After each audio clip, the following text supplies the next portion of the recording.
Let's welcome John Hubbard. I don't know what he said about me before I got on here. I'm very sorry. He and I had a little confusion. I was trying to finish my dinner before I got on here. I took the blame, didn't I, folks? Did I not? My fault. I took it. So let's get started here. I'm so glad to see everybody. Hey, Welcome, Randy. Hello, everybody. John. And this is John. So John is the man who created the Moonwalk Pin, the 3D version. And as you see, his sidekick buddy in crime, Joe, up there was talking a little bit about it. So, oh God, Joe ought to know.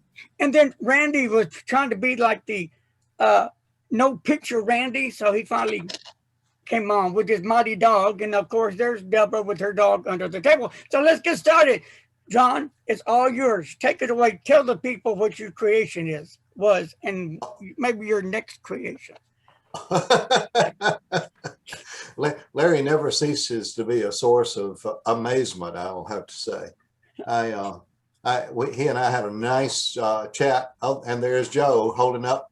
I don't even have to hold it up. Joe's holding it up for me. There we go.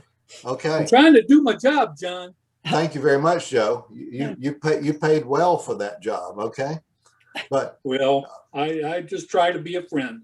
There you go. Now, okay, what Joe's holding up there is what I call the Moonwalk Pin. And that's the result of something over 2 years of work. Okay, to back up, back when I was a mere child. A what? A mere child. Really? Yeah, and you don't think that ever happened, do you, Joe? But I just like the mere word. My very first job was working for the Boeing company here in Huntsville, Alabama, on the control system design for the Saturn V moon rocket.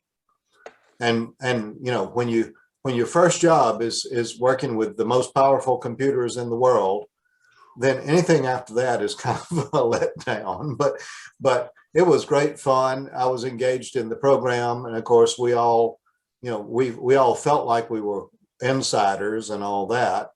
And me and my 400,000 close friends that were working on that program. And they shook Huntsville. We shook everything. They shook Huntsville. We moved the earth around a little bit, I think. Oh, that's such a story, John. Yeah, but we did. Right out here on Redstone Arsenal, they would test the Saturn V engines. And believe me, when 7.5 million pounds of thrust start thrusting, you shake everything in town. They had to replace store windows downtown. Wow. I mean, we're talking serious shaking here. But at any rate, so that was 50 years ago. You know, by the time we got the thing launched and people landed on the moon and all that, it was 50 years ago. And when the 50th anniversary came up in 2019, I thought, you know, I ought to do something to commemorate that. And then I started seeing people like Retro 51 and Monte Grappa and all these others coming out with things that kind of looked like a rocket painted on a fountain pen. Right. I thought, no offense if any of you bought those, but I thought I can do better than that. That was just too easy. Okay. So I started thinking about what was the signature thing of the first Apollo moon landing, and it was that footprint that we've all seen. Everybody in the whole world has seen that picture of that astronaut's footprint in the lunar dust. And I thought, how in the world can I incorporate that into the design of a fountain pen? And it was harder than I thought. I'll be honest. If I had realized how difficult it was going to be, we might not be talking tonight. But what I had done before that was I had worked on the idea of a digitally designed fountain pen. And so I was able to build off of that, which was just a plain black pen. I mean, you know, you'd have thought it was from Mont Blanc or somebody like that, but without the snow cap on the top. And so I began working on how in the world do you add a texture to the surface like the gravel on the surface of the moon? How do you put that footprint on the barrel? And so on like that. And I found out that there were some young folks here in Huntsville that knew how to do that kind of thing. There was a young lady named Kara Netterville, and she uses a tool called ZBrush. she's basically a digital sculptor. I mean, Michelangelo would be proud to know this young lady, I'll tell you. And she can take a digital model and then begin to like take that picture of the footprint and make, you could think of it as a 3D stamp and stamp it into the surface of the pen. And where I wanted the craters on the cap, she was able to just look at a photograph of the craters and sort of build them out of digital nothingness, you know, to put craters on the surface. She's amazing. And Digital clay, huh? say what? Digital clay, huh? Exactly, really. And I I didn't think that the pencil has the texture of the moon. I've told John that before. But but of course, I wasn't there, but well, I wasn't either. So we really have no basis for arguing about it, but or debating it. But at any rate, so she did that kind of work for me. And then we had to work with how do you actually take this digital model and make it into something physical. And most of you, many of you have probably seen somebody that was printing with a 3D printer where there's a spool of something that looks sort of like monofilament fishing line, only colored. And there's a little head that moves around and basically draws by heating that and putting it in place. That's cool, but it's not good enough for what we were trying to do. The resolution that it can do by that technique just isn't enough. We needed more. And so we found a guy here in town who has a what's called stereolithography. That's a big word that means take a liquid acrylic, shine a laser through it, and harden it. Okay, does that make sense? And it can do that to a resolution of 25 microns. That's 25 ten-thousandths of an inch. Wow. That's pretty precise. Okay. And so basically by using his digital printer, his 3D printer that can print that, we were able to print the cap and the barrel for the Moonwalk pen, which Joe was very nicely holding up there. And you wind up with something like this. Boy, it's hard to show props on Zoom, but you can see the cap here has the craters of the moon on it. Hey, I almost got it. That's pretty good. And then the barrel has what we started with. There's the Apollo footprint right there in the middle of it. And the whole surface of both parts is kind of a rough texture. Now, you know, obviously we're all really fountain pen people. And so the nib is a Jowo nib from Franklin Christoph. I mean, I don't think I can do any better than that. And it screws in here. And of course, the section unscrews just like any other cartridge converter pen. And there's the converter right there. So the writing part of this thing, there we go. You can see that now. The writing part of this thing, the nib, the section, and these threads right in here and the converter, that's the heart of the thing, as Larry would say. That's the heart of the pen. But the section and these threads are 3D printed. The barrel is 3D printed, and the cap is 3D printed. And then once we got the printing done, I realized that it was not very pretty. And so fortunately for me, I mean, it was gray. It was just gray. And it had all the texture and everything that I wanted. But fortunately for me, the young man that owns the printer is a real true artist. And he said, John, let me paint one of these for you. I said, okay, Clay, go ahead. And he used about 7 different colors in this thing. He looked at pictures of the moon. You and I look at the moon up there and we see sort of a bright spot in the sky. He looked at pictures of the moon and he painted this. And if you take it out in the sunlight, you can see all these different colors. And so it brings out the texture and everything else about it. Now, the one other thing we did on the backside, and when Joe was holding his up, you could see it, but there's text down the backside of the barrel. It says, "We came in peace for all mankind." And that is not a commonly known thing, but when the Apollo 11 landed on the moon, on the base of the lander that's still there, there was a plaque, and it said, here astronauts from the planet Earth landed, and it says, we came in peace for all mankind. And so everybody else would have put one small step on there, and I almost did, but I thought, hey, that's a little bit hokey. You know, everybody says one small step. Let's go one step further and say we came in peace. And so that's the story of the pen.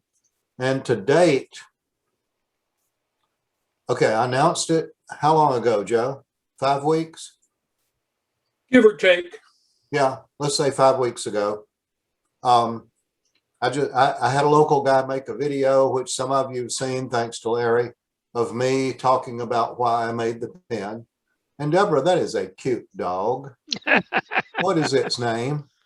Yo-yo. Yo-yo. Well, my cat Katie's right here behind me. She may join us in a minute, Okay. but He's eating my foot. That's why. Hey, time out.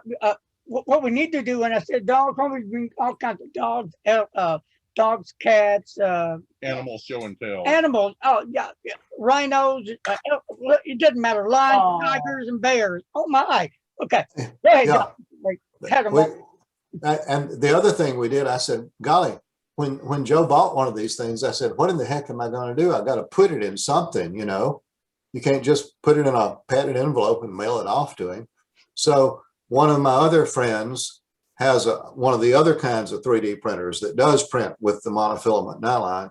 And we printed a 3D printed box for the pen that we designed ourselves. And so the box is 3D printed and the pen that's in it is 3D printed. And I like to think that it's a pretty good product. Wow. And it was just a lot of fun doing it. And I know that doesn't sound like 2 years, but Randy Bennett down there has been watching me do this for the last 2 years, and he can vouch for the fact that it was hard to do. You know, Where'd you get that background, John? I think I stole it off of the internet somewhere. Honestly. Pretty darn good background. I thought, okay, we're going to do space tonight, you know. Yep, you did it. Yep, sure enough. But at any rate, that's what I did. And I think it's going to be fun because, like I said, I announced it 5 weeks ago, and about 2 hours after I posted the video online, Joe Nemechek phoned me and said, John, I want one, in his inimitable style. And so I agreed to sell him one. And to date, let's see, we've sold 14 as of today pens, which I think is pretty cool. Yeah. And the first pen show coming up, thank God we have pen shows again. The first one opening up, yes, Larry. The first one opening up is going to be the Triangle Pen Show, Terry McWhorter's show over in Raleigh, North Carolina. Opens on the 10th of June, I think. And Martin Ferguson. How many of you know Martin Ferguson from a pen show? Anybody? Okay, Joe knows him. Randy's met him, he's just not admitting it. But anyhow, Martin's a pretty well-known pen repair guy, and he sells a few pens. He's been around a while, and he's an old friend of mine for more than one reason. And so Martin will have some Moonwalk pens at the Triangle Pen Show, and we'll see if anybody likes them there. That'll be fun. And then the editor of Pen World saw my announcement and contacted me, and there's going to be a news article in the June issue of Pen World magazine about it with pictures. So, you know, it might be that some people are going to find out about this thing and just want one. I can see why they would. I like it. So, Larry, what kind of questions you got? Okay. How did you even get started to even get this whole thing put together? Were you sitting there with your cat and you just came on and say, I'm going to make a pen? Well, you know how cats are. They put thoughts into your mind. And dog people may not understand this, but cat people just transmit right into our brains. And Katie, the cat, came by. She stood on my shoulder and she said, John, you need to make a fountain pen. There you go. I said, Katie, what would you do with a fountain pen? She says, that's not the point. You know, you just need to do that. But okay, I have collected fountain pens for quite a long time. I happen to be very fortunate. Okay, that came out wrong. when I was a little kid, my grandfather, whose heart was failing, moved in with us. And when he died, his stuff was there in our house. And I wound up with his fountain pen. He was not a rich man. He had probably a third tier fountain pen from the 1930s. And it wound up in my desk drawer. And about, I don't know, 50 years later, I got that out and thought, well, gee, I'd like to make that work. And I found a guy, Gary Lehrer, some of you may know Gary, up in Connecticut, and had him repair the pen for me. And it came back probably better than new. And then I talked to my sister because I remembered my mother writing with a fountain pen because she always used the Palmer method. And I said to my sister, Rosa, I said, have you seen Mama's pen anywhere? Because our mother had died in the meantime. And Rosa came up with that pen about 3 months later. So now I have my grandfather's pen and my mother's pen. And eventually I wound up with my other grandfather's pen and my father's pen. So I've got a Parker 51, a Schaefer thin model from about 1950, a Hudson from the 1930s, and a Laughlin eyedropper filler from about 1905. That was the 4 pens that got me started. And ever since then, I've collected a lot of pens.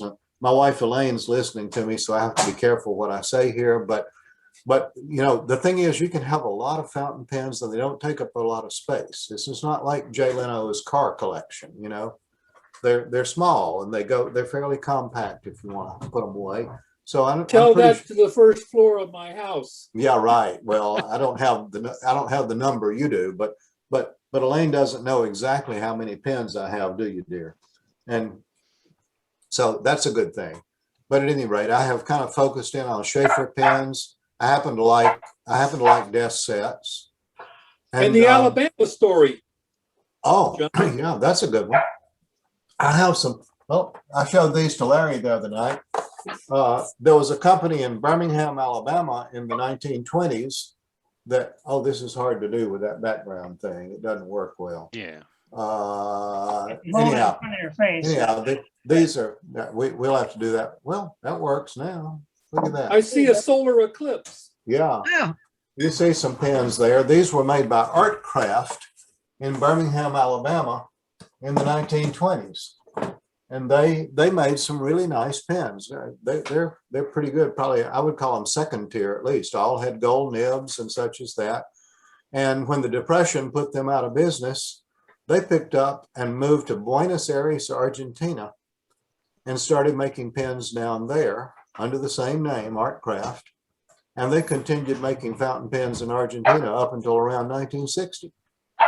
So a pretty good story. And a few years ago, my wife and I went down to Buenos Aires and met a guy down there who collects Argentine art crafts, and he and I swapped pens. So I have one from down there and he has one from up here now. Pretty cool story. So if I actually make a go of this fountain pen business, I may name the company Artcraft again in honor of that. You also have a world-class vintage ballpoint collection. That's true, but I wasn't going to mention that in front of all these fountain pen people. I did. Yeah, I do have vintage ballpoint pens as well, probably 50 or 60 of them, all made in the late 1940s. Interesting time back then. None of them wrote very well, I don't think. I think that's why most of the companies went out of business. But it was fun finding them. And Joe has a few because he and I have swapped a couple, so he has to admit to liking ballpoints too, you see. I've got about 200 vintage ones. Ah, more than I do. He showed me some of. I'm insane and I'm single and the house is paid for and all that good stuff. So I've got discretionary money. That happens. And I'm not rich. That's true. You know, where is anybody here from around Columbus, Ohio, up that way? Anybody? No? Okay, well, I won't tell that story then. We'll save that one for later. But Larry, what else you got? Okay. So how many pens are you going to make? Are you going to limit it to 200, 300, and that's it, or what? 62. I should have made 42, I guess, if I was true to Hitchhiker's Guide to the Galaxy. But I decided that there would be 12 pens in a signed copy version for the 12 astronauts that walked on the moon. And that we would have 50 pens in the limited edition numbered for the 50 years since it happened. How's that? That sounds That- good. I tell people if they want to purchase a pen, what do they need to do? Where do they need to go? Rob a bank or what? They can, yeah, well, a bank would help, but it's there's a website called Moonwalk Pin, MOONWALKPEN, moonwalkpin.com. And if you go there, there's an order form and you can order one. Now I'll tell you, of the 12 of them, that edition that Joe bought the first one of, 10 of them are sold. There's only 2 of those left, and I think I know 2 people that want them already. Cool. But I have plenty of the other 50 left at this point. And some of those are going off to the, right this minute, I've got 8 pens, including some that are already sold, that I'm finishing up. I'll have them done by probably tomorrow. And most of those are going to go with Martin Ferguson to the Triangle Pen Show. Okay. Now, I can also make a rollerball. I will tell you that. Okay. Now, we fountain pen people kind of look down our noses at rollerballs sometimes, but there are a lot of people out there in the world that use one. So by changing out the section, take the nib and section and converter out, we have printed a rollerball front end that we can offer. He's showing pictures there. Look at that. That's better. He's showing better than I can. Now that's good. high tech. That is. Yeah. Thank you. Yeah. He's looking at my website. Yep. He's the techie. He's the techie. Yeah.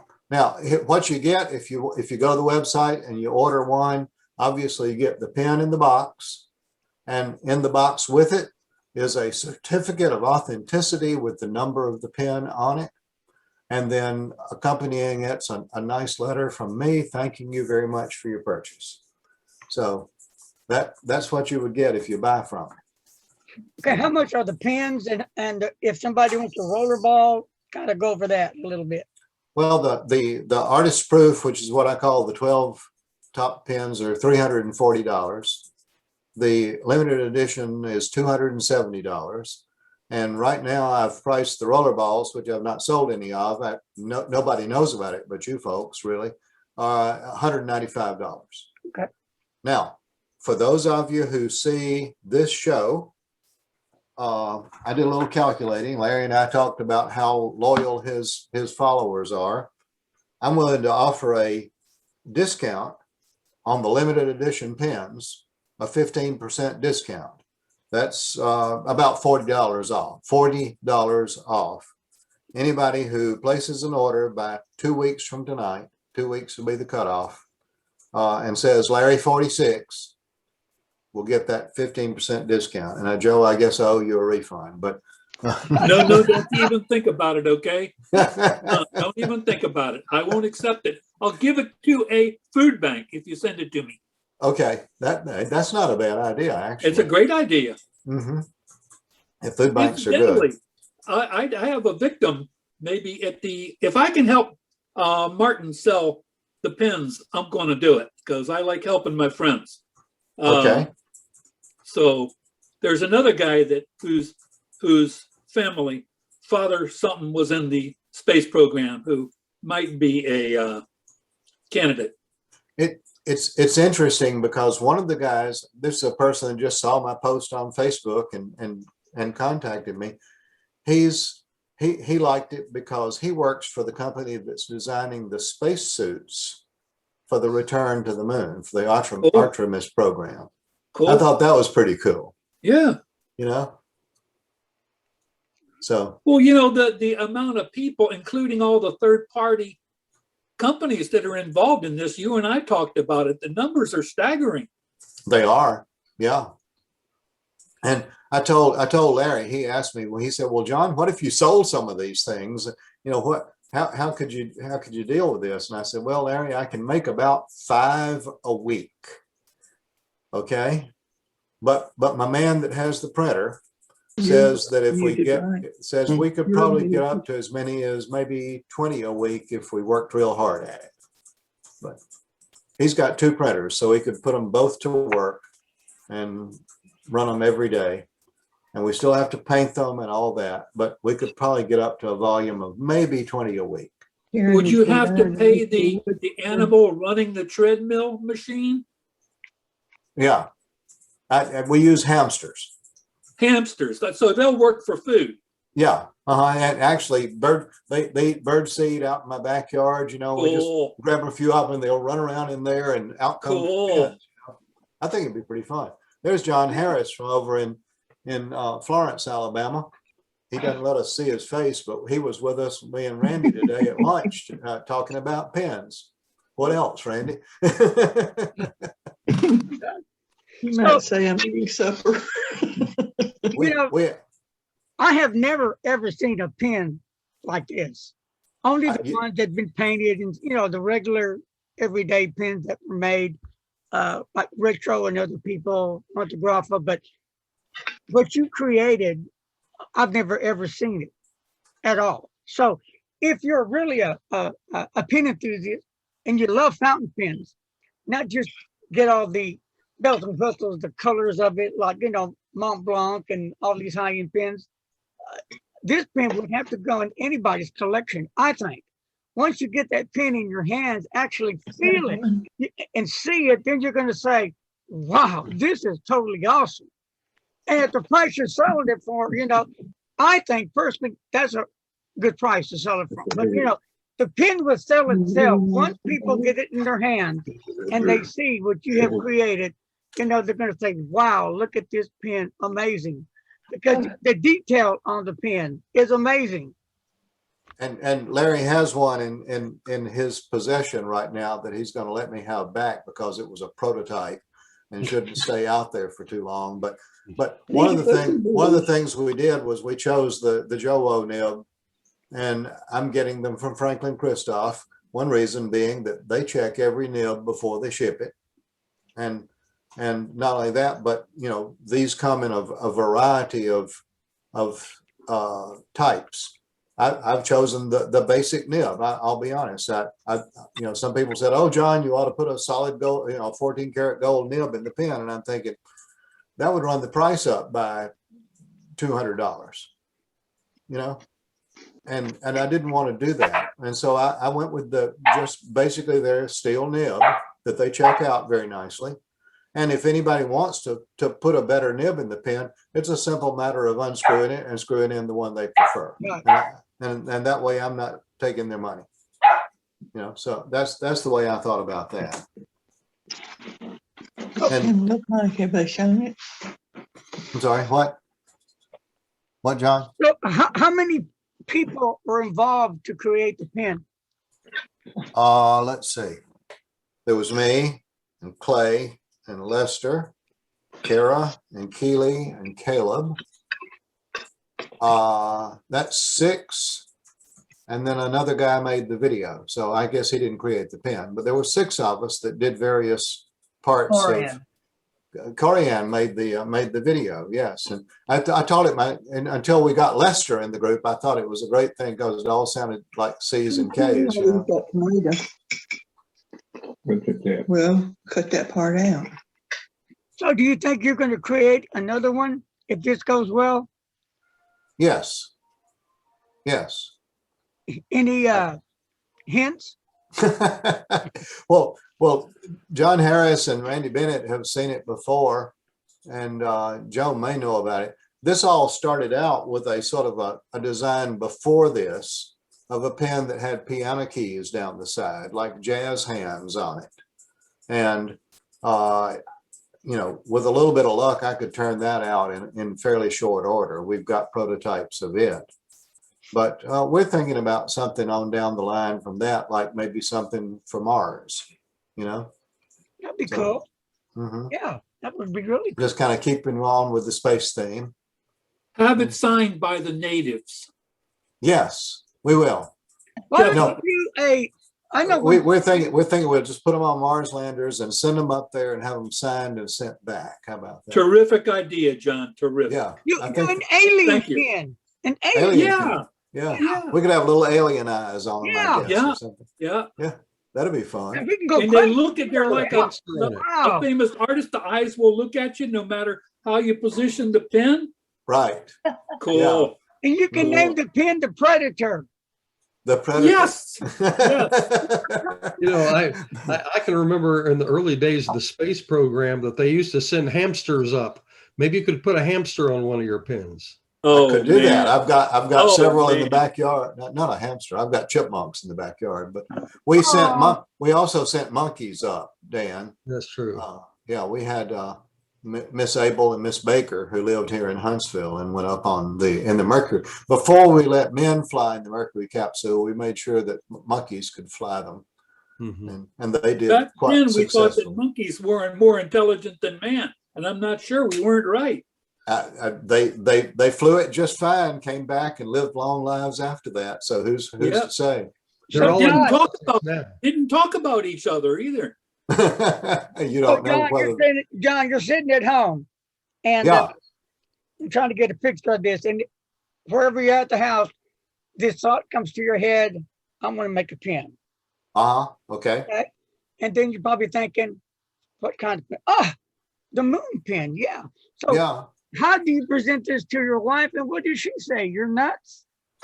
No, she said it would keep me off the streets and out of trouble. So I think she was kind of in favor of it because it was something that would keep my attention and not have me going out to bars and getting drunk at night or something. I like that. hear you. Yeah. And Cool. share with the folks what kind of work you do. Well, by education, I'm an electrical engineer. And then like I said, my first job back in long time ago was with Boeing doing control system design for the Saturn V. And when we launched all the Saturn launches, and then we launched Skylab. And then after that, that business ended. Of course, in the space shuttle business went to California, and I didn't go there.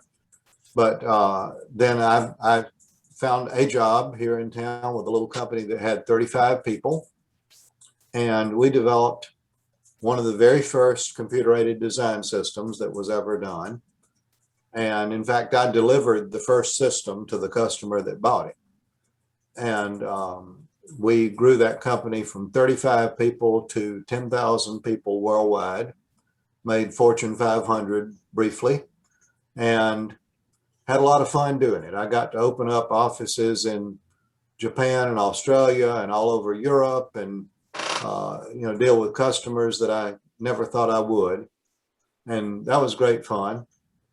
And then when I left that company, my wife and I ran a small professional theater for a while. Now there's a change of pace for you. So we ran a theater for several years, and then after that, basically I've been retired. So kind of a little variety there. So how long does it take you to make one pin? It takes about, to make one pen, the printer takes about 6 to 7 hours to print the pen. Okay. At that point, it comes off the printer, and you have to cure it for a few hours with ultraviolet light to harden the plastic. And then it has some little structure, looks like a bridge almost attached to it that kept it stable while it was in the printer. You have to trim all that off and clean up where it attached onto it. Fortunately, since it's got a textured surface, that sort of blends in with the texture very nicely. And then it takes Lester, 2 or 3 days of work and let it dry, to paint the pen. So, from starting the print till there's one ready to have the nibs and everything screwed in takes several days. A lot of waiting, really. A lot of time just waiting for things to happen, like watching paint dry. But it's like that. Well, I'm pretty sure, and I bet you the pen's going to be a success. Once the magazine puts it in there, and people start hearing about it, actually seeing it, that's going to help. And then by mouth, word by mouth, when people start buying it, they're going to either say yay or nay, but they're going to love the pen once they get it in the position watch. Yeah. Well, it's been fun because, you know, people like Joe and others who know me or know of me or what have you, or just saw my posts on Facebook. They've said, I want one. And so far, everybody that's tried it has said they really like it, you know, so including Larry. Yeah, yeah. And you know, a rollerball sounds kind of cool too. Well, you know, I'm like I said, I'm quite willing to do that. I'm just focused on the fountain pen to get things started because I'm a fountain pen guy, despite having ballpoints and all that. You know, here in my pocket is a Schaefer, you know, 444 from, when is this, Joe? About 1970, maybe. You know, I don't know. that's my daily carry today. And right here on my desk is a vanishing point, you know. You also carry a Strider ballpoint quite frequently, don't you? I do. I've got a Schaefer Strider, which is their original ballpoint from 1946 right here that I've, and this is, okay, Larry, you ask questions. I'm going to unscrew this thing. And inside here, this is how I got into the 3D printing thing. This is a adapter that we designed so that you can put this Schaefer Strider back to work, because nobody's made a refill that'll fit it for the last 70 years, you know? Okay. And so we modeled the old refill in 3D, and we can fit a new refill down inside that and put it back inside the pen, and you can write with this beautiful old 1946 Strider. Wow.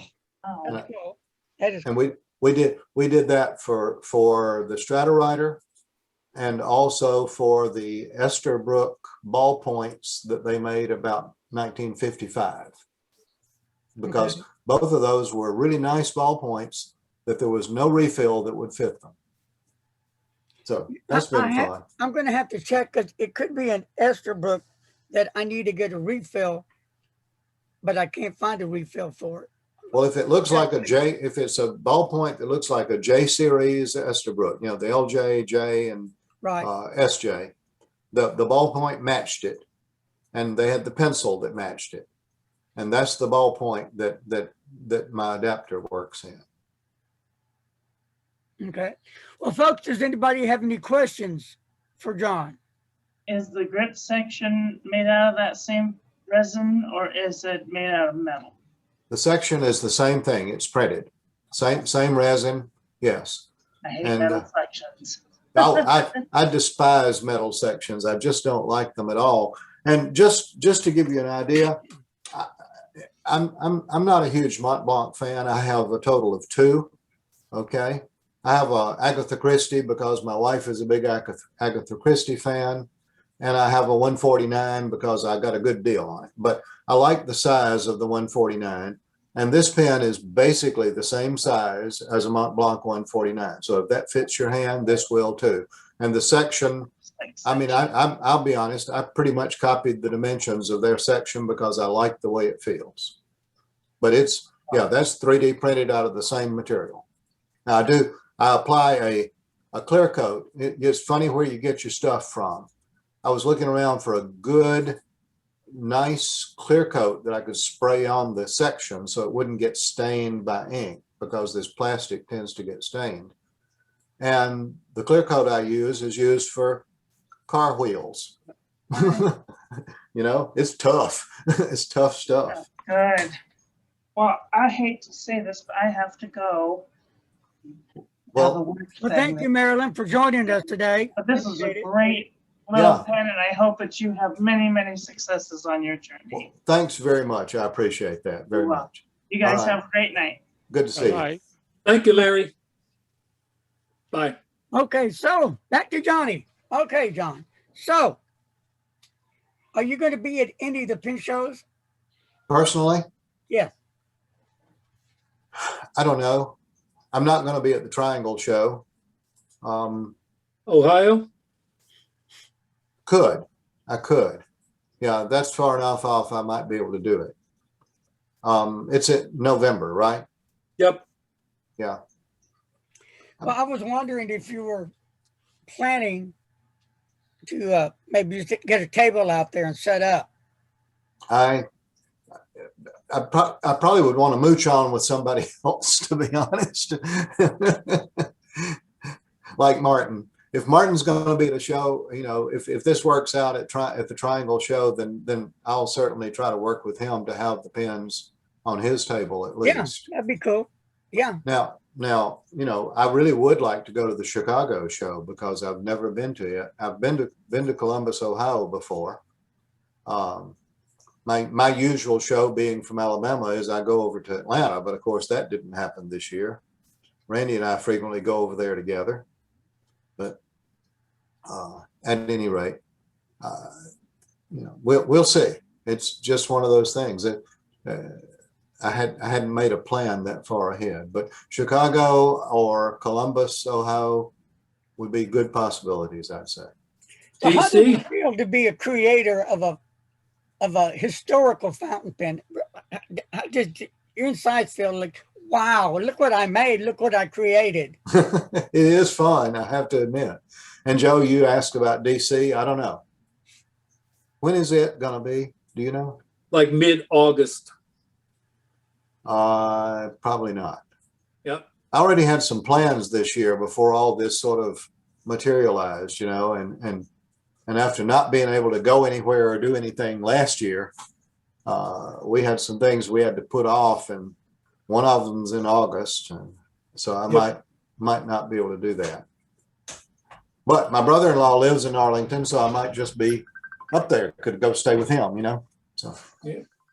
You can always go as a weekend trader, and you don't need any timetable or any commitments. that's true. That's true. So, well, Larry's muted. Uh-oh. Uh-oh, we can't mute Larry. Oh, can no. we? What are the ramifications of that? Okay, folks. So, any more questions for John? I would introduce you to my cat, but she's disappeared. Come So here, kitty. Where's my Yeah. kitties at? I got kitty This is somewhere. right here. cats don't come when you call them. They only come when they want to. So. That's right. Yeah, yeah. And when you're sleeping, Yeah, there's Want to that. wake up. She comes and stands on you and says, "Hey, time to get up." yeah. 4 o'clock in the morning here. Cat. Yeah. Oh. Yeah. Oh, but anyway. So, all right. No more questions? No more curiosity? Don't forget, Larry 46. Better do it. What's Thank you. What's Larry 46? That's the discount that you didn't get. That's the Oh, next. That's the next. I don't need the discount. I don't think I'd give it to you anyhow, Joe. So there. Wow, Joe, you got a good bud, man. That's cool. Yeah, tight. Yeah. Woo. Wow. Oh man. Well, okay. Well, Mr. Hubbard, Mr. Scientist, Mr. Rocket Man, Rocket scientist. There you go. thank you Earth for mover. joining us today. Come And This has been fun. this I'd is a love. blast. This is a blast. And again, your pen is totally unique. There's nothing like there in the market. Nothing. That's true. Let's hope I people challenge like it. everybody that sees this video to show me something that's going to compare it to John's pen. Show me. Don't tell me. Show me. The successor to John's pen. John's pen 2. There you go. Yeah, I was thinking about making John's pencil for you, Joe, but I think You you know, do I'd be that, the first Joe. buyer for that. I think you do that one. Yeah, or make a pin bug to the moon pen. There you go. Yeah. oh, I got to tell you one other thing. I got an email. This was a couple of weeks after Joe called me. I got an email from a woman. It was a name I didn't recognize, and I did not know at the time whether it was a male or female name, from Manila in the Philippines. And she ultimately bought 2 pens from me, one for herself and one for her brother. And the reason she was so interested is she's an art collector, and she liked the pen for itself as art, but also she's working with a physicist there in the Philippines and creating a art collection on a microchip, if you will, that's going to go on one of the 2 commercial lunar landers that will be launched later this year. And so this thing weighs like a gram, maybe, you know, and it's got 1,000 pieces of artwork on it. And so she's been working with him and was working as an art collector. She was working with him about this thing going to the moon. She saw the Moonwalk Pin. She said, I got to have one of those. So 2 of them are on the way to the Philippines right now. Hopefully they will get, she has a drop ship place up in New York. You Okay. mail it up there and they send it. So I'm sure it'll get there safely. But such interesting people that she and I have corresponded a little bit since then about her art and her art collection. And she is the person who started the Manila fountain pen show. Okay. So she's in space and art and pens, just kind of an interesting combination. There's a lady in Japan, born in the Philippines. She has a YouTube handle of like Inky something or other. Just charming lady who speaks in this like soothing voice, talking about inks and pens, and she also collects minerals, rocks, and she spills ink all over the place in an artful way. And it's just one of the most, I mean, I live for her videos.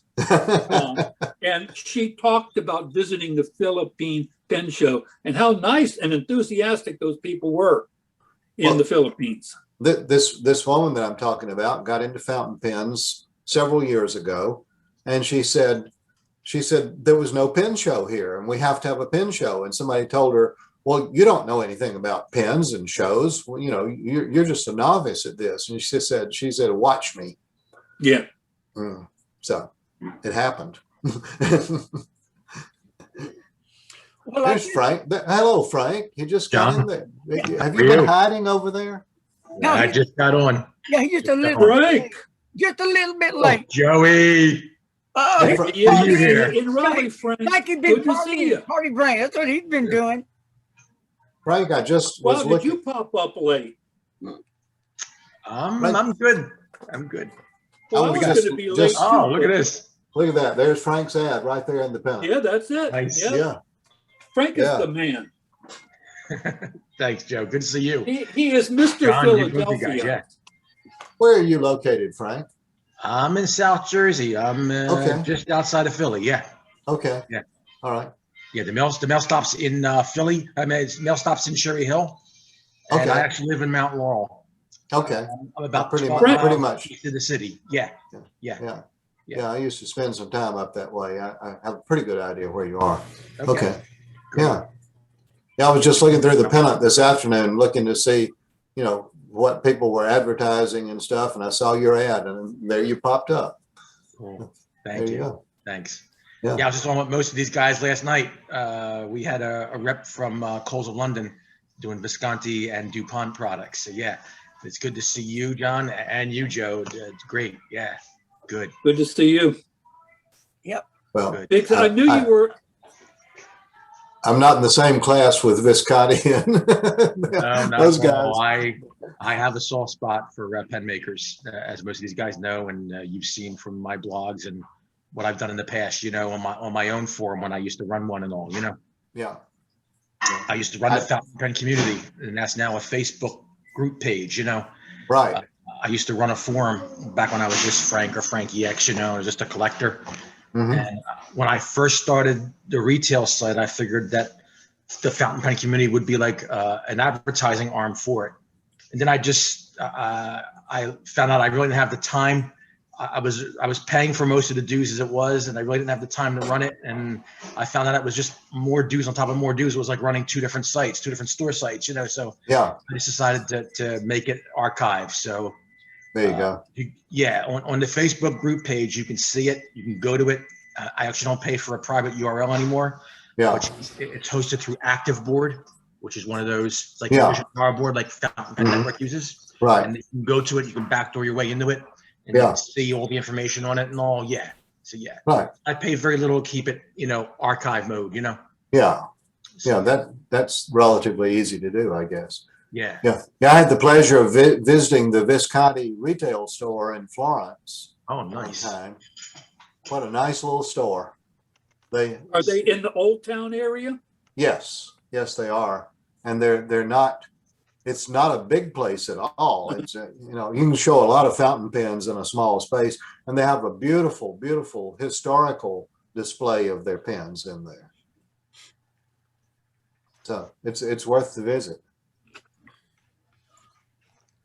Nice. Okay, folks. Well, Yeah. Frank, thank you for joining us.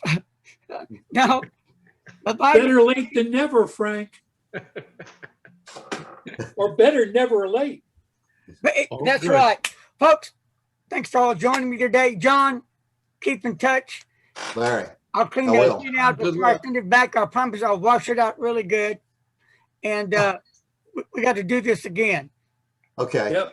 Larry, I'm going to messenger you either tonight or tomorrow about getting it back, but I'll Okay. talk to you. Okay. Okay. Talk to y'all later. Bye, guys. Great seeing you. Bye.